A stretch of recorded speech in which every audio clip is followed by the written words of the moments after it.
ಜೈ ಶ್ರೀರಾಮ್. ನಾನು ಅರುಣ್ ಕೃಷ್ಣ. ಗರ್ಭಿಣಿಯಾದಂತಹ ಸೀತೆಯನ್ನು ಶ್ರೀರಾಮರು ಕಾಡಿಗೆ ಕಳಿಸಿದ್ದು ಎಷ್ಟರ ಮಟ್ಟಿಗೆ ಸರಿ?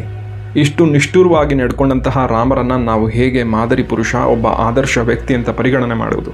ಇದಕ್ಕೆಲ್ಲ ಉತ್ತರವನ್ನು ನೋಡೋಣ ಬನ್ನಿ. ಈ ಸಂಗತಿಯನ್ನು ಎರಡು ದೃಷ್ಟಿಕೋನದಲ್ಲಿ ನೋಡಬೇಕಾಗತ್ತೆ. ಒಂದನೆಯದು ಒಬ್ಬ ರಾಜನಾಗಿ, ಇನ್ನೊಂದು ಒಬ್ಬ ಗಂಡನಾಗಿ. ಮೊದಲನೆಯದು ರಾಜನಾಗಿ ನೋಡೋಣ. ಅಯೋಧ್ಯ ಪಟ್ಟಣದಲ್ಲಿ ಗೂಢಾಚಾರಿಗಳಿರ್ತಾರೆ. ಇವರೊಮ್ಮೆ ಸಂಚರಿಸಬೇಕಾದ್ರೆ ಒಬ್ಬ ವ್ಯಕ್ತಿ ಹೆಂಡತಿಯೊಡನೆ ಜಗಳವನ್ನು ಆಡ್ತಾ ಇರ್ತಾನೆ. ಹಿರಿಯರೆಲ್ಲ ಬಂದು ಅದನ್ನು ಜಗಳವನ್ನು ಬಿಡಿಸೋಕೆ ಹೋಗ್ತಾರೆ. ಅಂತಹ ಸಂದರ್ಭದಲ್ಲಿ ಹೇಳ್ತಾನೆ, ನಾನು ರಾಮನಷ್ಟು ಮೂರ್ಖನಲ್ಲ ಇವಳನ್ನು ಒಪ್ಕೊಳ್ಳೋಕ್ಕೆ. ಯಾರೋ ವರ್ಷದಲ್ಲಿ 1 ವರ್ಷಗಳ ತಂಗಿದ್ದಂತಹ ಸೀತೆಯನ್ನು ಒಪ್ಕೊಳ್ಳೋಕ್ಕೆ ನಾನು ರಾಮನಲ್ಲ ಅಂತ. ಈ ಮಾತು ರಾಮರಿಗೆ ಹೇಳ್ತಾರೆ.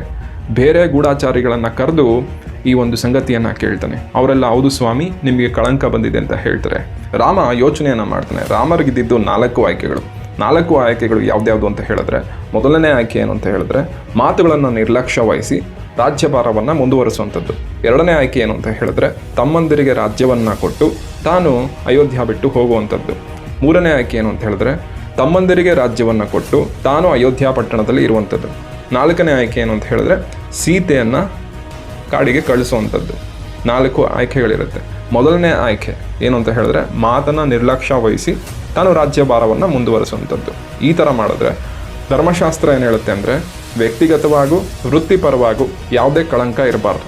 ಮತ್ತು ಇಕ್ಷ್ವಾಕು ವಂಶದಿಂದ ಈ ಸಿಂಹಾಸನ ಬಂದಿರುತ್ತೆ, ಒಂದು ಪರಂಪರೆ ಬಂದಿರುತ್ತೆ. ಆ ಪರಂಪರೆಗೆ ಕಪ್ಪು ಚುಕ್ಕಿ ಕಳಂಕ ಬಂದಿರುತ್ತೆ, ಅದನ್ನು ದೂರ ಮಾಡಬೇಕು. ಅದಕ್ಕೋಸ್ಕರ ರಾಮರಿಗಿದ್ದಿದ್ದು 2 ಆಪ್ಷನ್. ಅದು ಯಾವುದು ಅಂತ ಹೇಳಿದ್ರೆ, ಒಂದು ಸೀತೆಯ ಜೊತೆಗೆ ಇರುವಂಥದ್ದು, ಇನ್ನೊಂದು ಸೀತೆಯನ್ನು ಕಾಡಿಗೆ ಕಳಿಸುವಂಥದ್ದು. 2ನೇ ಆಯ್ಕೆ ಏನು ಅಂತ ಹೇಳಿದ್ರೆ ತಮ್ಮಂದಿರನ್ನು ಕರೆಸಿ ಈ ರಾಜ್ಯವನ್ನು ದಯಮಾಡಿ ನೀವು ಸ್ವೀಕಾರ ಮಾಡಿ ಅಂತ ಹೇಳ್ತಾನೆ. ಅದಕ್ಕೆ ಅವರೆಲ್ಲ ಹೇಳ್ತಾರೆ, ನಾವು ಅಸಮರ್ಥರಿದ್ದೇವೆ, ನಮಗೆ ಆ ಯೋಗ್ಯತೆ ಇಲ್ಲ, ನಿನ್ನಷ್ಟು ಚೆನ್ನಾಗಿ ಆಳ್ವಿಕೆ ಮಾಡಲಿಕ್ಕೆ ನಮಗೆ ಬರೋದಿಲ್ಲ ಅಂತ ಹೇಳ್ತಾರೆ. ಮತ್ತೊಂದು ಸಜೆಸ್ಟ್ ಮಾಡ್ತಾರೆ. ಅದೇನು ಅಂತ ಹೇಳಿದ್ರೆ ಸೀತೆಯನ್ನು ಕಾಡಿಗೆ ಕಳಿಸ್ಬೇಡ, ಇದು ನಿನ್ನ ವೈಯಕ್ತಿಕ ಜೀವನ ಅಂತ ಹೇಳ್ತಾರೆ. ಅದಕ್ಕೆ ರಾಮ ಹೇಳ್ತಾನೆ ಅದು ತಪ್ಪು ಅಂತ ನಿರಾಕರಣೆ ಮಾಡ್ತಾನೆ. ಅದಾದಮೇಲೆ ಲಕ್ಷ್ಮಣನನ್ನು ಕರೆದು ಹೇಳ್ತಾನೆ, ಸೀತೆಯನ್ನು ತಾಮಸವೆಂಬ ನದಿಯ ದಂಡೆ ಮೇಲಿರುವಂತಹ ವಾಲ್ಮೀಕಿ ಆಶ್ರಮಗಳಿಗೆ ಹೋಗಿ ಬಿಡು ಅಂತ. ರಾಮರಿಗೆ ಸೀತೆಯ ಸುರಕ್ಷತೆ ಅವಶ್ಯಕವಾಗಿ ಬೇಕಾಗಿರುತ್ತೆ. ಹಾಗಾಗಿ ವಾಲ್ಮೀಕಿಗಳ ಆಶ್ರಮಕ್ಕೆ ಕಳಿಸ್ತಾನೆ. ಅವನೆಲ್ಲೋ ಮಧ್ಯದಲ್ಲೇ ಕಾಡಲ್ಲೇ ಬಿಟ್ಟಿಲ್ಲ, ಆಯಿತಾ? ವಾಲ್ಮೀಕಿಗಳ ಆಶ್ರಮಕ್ಕೆ ಏಕೆ ಬಿಡ್ತಾನೆ ಅಂತ ಹೇಳಿದ್ರೆ, ವಾಲ್ಮೀಕಿ ಅಂದರೆ ಹುತ್ತದಿಂದ ಹುಟ್ಟಿದವನು ಅಂತ.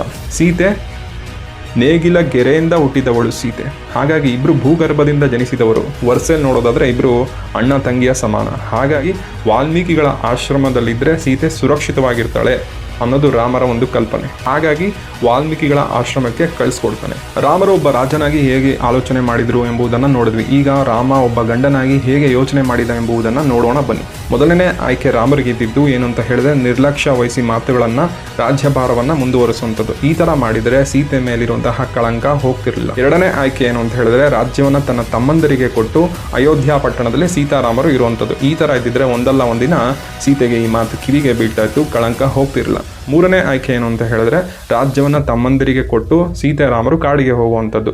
ಈ ಥರ ಹೋಗಿದ್ದಿದ್ರೆ ಖಂಡಿತವಾಗ್ಲೂ ಜನಗಳು ಮಾತಾಡ್ತಾ ಇದ್ರು, ಈ ಕಳಂಕ ಸರಿ ಅನ್ಸುತ್ತೆ, ಹಾಗಾಗಿ ಅವರು ತಲೆಮರೆಸ್ಕೊಂಡು ಹೋಗಿದ್ದಾರೆ ಅಂತ ಮಾತಾಡ್ತಾ ಇದ್ರು.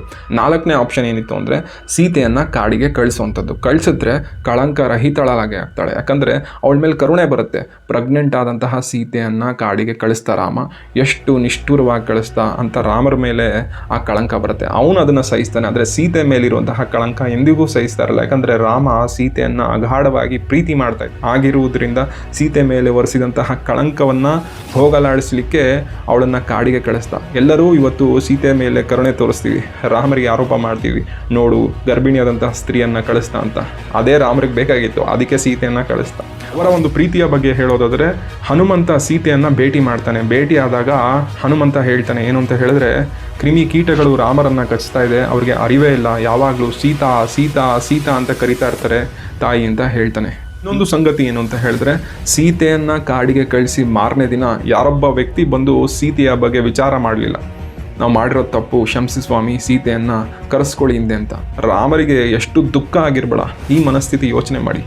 ಈ ವಿಡಿಯೋ ಇಷ್ಟ ಆಗಿದ್ದಲ್ಲಿ ನನ್ನನ್ನು ಫಾಲೋ ಮಾಡೋದನ್ನು ಮರಿಬೇಡಿ ಅಂತ ಹೇಳ್ತಾ, ಜೈ ಶ್ರೀರಾಮ್.